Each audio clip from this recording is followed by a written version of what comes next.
আসসালামু আলাইকুম রহমতুল্লাহ।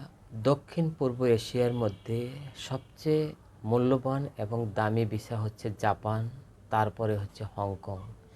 কিন্তু বর্তমান সময়ে হংকং একেবারে সহজ শর্তে ভিসা দিয়ে যাচ্ছে।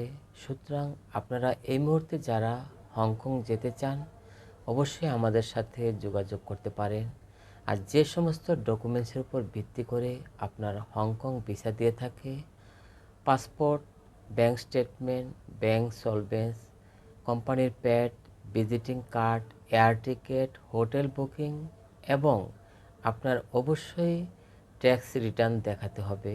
কিন্তু চায়না ভিসাতে কোনো ট্যাক্স রিটার্ন দেখাতে হয় না, কিন্তু হংকং ভিসাতে আপনাকে অবশ্যই ইনকাম ট্যাক্সের রিটার্ন দেখাতে হবে।